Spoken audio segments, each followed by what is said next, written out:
Ladies and gentlemen, the anti-gamer developers over at Concord have decided to somehow leak messages. This is very interesting. I found this story from Smash JT, and it says leaked Concord dev message says that we're going through an extremely difficult time and that they don't really like gamers. Now, of course, or video games for that matter. Now, is this very shocking to see this and coming from a developer that made a game like Concord? Is this really shocking at all? Knowing that ideologically they are complete and utter psychopaths. They have admitted this. They've shown this on their Twitter feeds. They have said this to people multiple times. There's screenshots and tweets out there about this. This is extremely obvious information, and yet it is still very telling when you actually see it for yourself. I am shocked. Shocked! Well, not that shocked.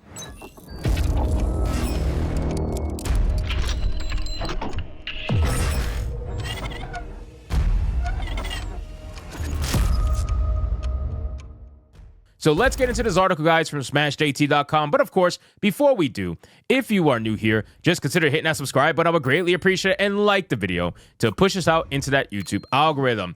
So it says Amanda Kiefer, senior concept artist for Firewalk Studios' Catastrophe of Concord, wants you to feel bad for them right now. I will never feel bad for ideological psychopaths. I just won't, okay? I will never feel bad. I'm never going to pretend to be one of those YouTubers that are going to be like, oh, it's so sad that people are losing their jobs, and, you know, I will never advocate. No, fuck that. Because these people are the ones that will 100% advocate for you losing your job. Or if you're a YouTuber, they will advocate for you to get demonetized. They don't care about you. They don't care about your family. They don't care about whether or not you have to support your way of living. They don't give a fuck. All they see is that you're their ideological enemy, and they want to tear you down. So yeah, when they fuck around and find out, I don't care. I am absolutely not going to cry about it. I am not going to feel bad about it. And ultimately, it's only themselves to blame. They have to blame themselves. And instead of looking at us, they need to go look at the modern audience for why the modern audience didn't show up for the game that they made for them.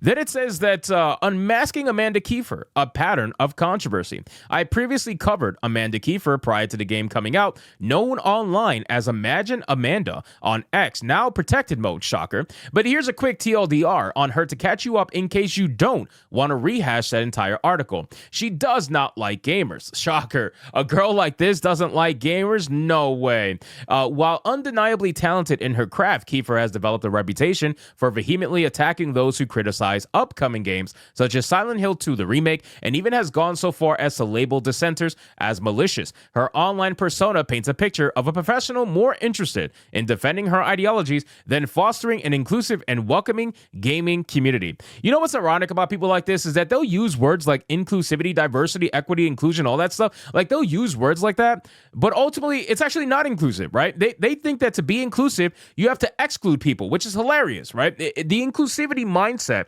doesn't make any logical sense. You're talking about inclusivity, but you're excluding many different forms of people because they all have different opinions than you, different mindsets than you, different ideologies than you. You exclude all of them. So for you, inclusivity means excluding everybody who doesn't agree with you. You only want to be inclusive with people who agree with everything you say, 100%. If you're even 99%, that's not enough. You gotta bend the knee completely. Then it says, before a whistleblower reached out to me, shout out to the whistleblower, with insider information about the disaster internally at Firewalk Studios, Amanda had previously already preemptively blocked me on Twitter with SmashJT, raising some questions about her transparency and willingness to face any accountability. Shocker.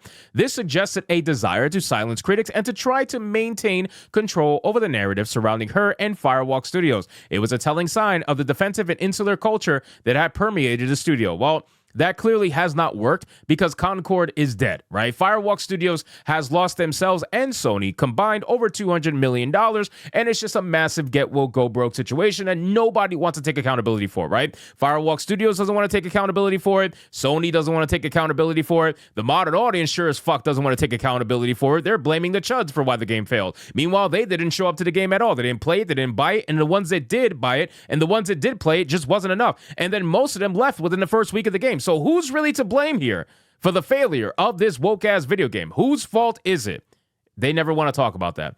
Firewalk is knee-deep in a toxic environment characterized by extreme political correctness and a left-leaning agenda that stifles diverse viewpoints. Employees like Amanda Kiefer seem to wield significant influence promoting a culture, with the cult word emphasized, that prioritizes ideological conformity over creative freedom. The whole situation was reminiscent of previous reports involving other industries, such as Lisa Brown, who allegedly blacklisted employees for not adhering to her preferred titles, which I believe that's the professor girl or something like that, further contributing to the hostile workplace. Now, let's talk about the actual leaked messages from Amanda. This is where it gets really interesting. In a leaked message from Amanda, she expresses frustration with the criticism aimed at her and her team, stating that the situation has taken a severe emotional toll on them. Oh, really?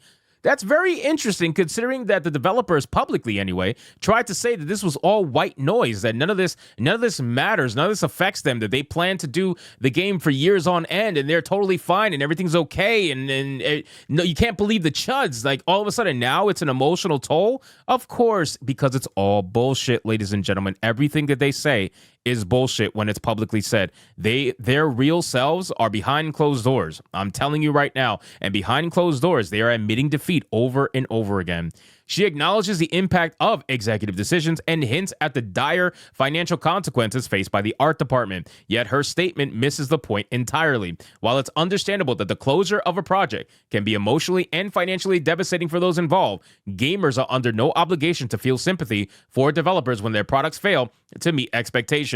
Comparing the situation to receiving a poorly made burger at a restaurant and being expected to sympathize with the cook for trying their best, the community sees this as a deflection from the real issue, the game's failure to resonate with its audience. Now, this entire, look at this. I mean, let's just read it. Let's read every single message and break it down. I was going to DM you after seeing this, but this site makes me pay to do that. So at the risk of getting dogpiled, I'm just going to say this here. A lot affected the art side of Concord, including design by committee, failure of some leadership to listen to the art team, etc. The character concept art team, including myself, is going through an extremely difficult time emotionally, and some on the team no longer want to work in games, design characters, or even do art anymore after this. Because of this, posts like yours, though understandable, are unfortunately ill-timed. None of us know which way the wind will blow with the studio. We are worried, sick, and terrified of the future. Not only that, but we have been shouldering the brunt of the emotional labor as executives, directors dodge most of the blame. Behind the scenes of all this talk about Concord and character designs, people's livelihoods are at risk, and there are very real financial consequences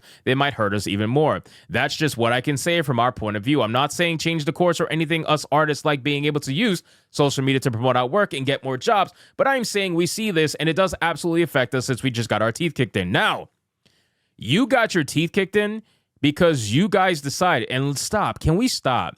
Can we fucking stop pretending as if most of the people at that fucking developer are not ideological psychopaths? Can we stop?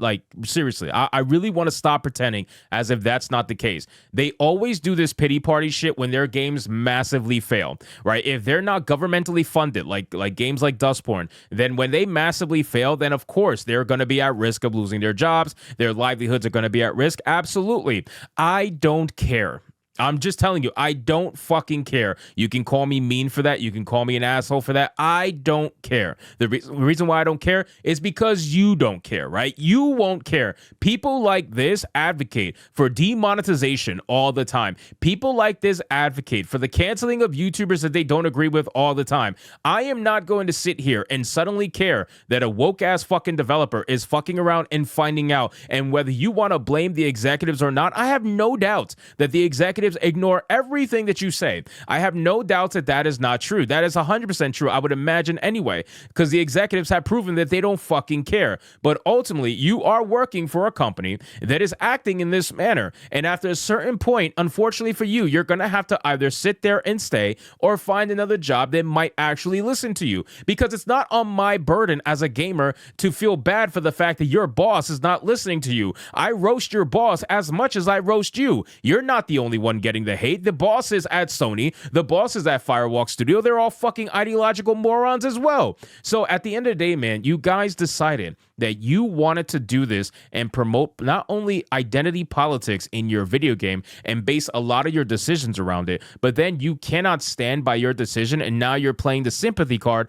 hoping that people feel bad about you because now you're running the risk of losing your job and you're stressed and all. Listen, that shit happens, man. It happens. It is what it is, and you don't feel bad for us when people threaten us. Look at the recent campaign against Geeks and Gamers or Nerdrotic. People like you were advocating for it all the fucking time. They were quote tweeting it and saying it's about time the chuds get what they deserve. So let's stop, man. Let's stop. The mainstream gaming industry has one thing that they have to do and one thing only, and that is to put out products that are going to entertain gamers. If you cannot do that, and you want to put out political propaganda, then that is your right. But then when the modern audience doesn't show up, and then you don't get the money from the chuds, don't complain about losing your job. So anyway, guys, thank you so much for watching this video. Hope you did enjoy it. If you did, consider leaving me a subscribe. I would greatly appreciate it. Don't forget to like the video, comment, let me know what you thought, and I'll see you guys on the next one. Hypnotic out.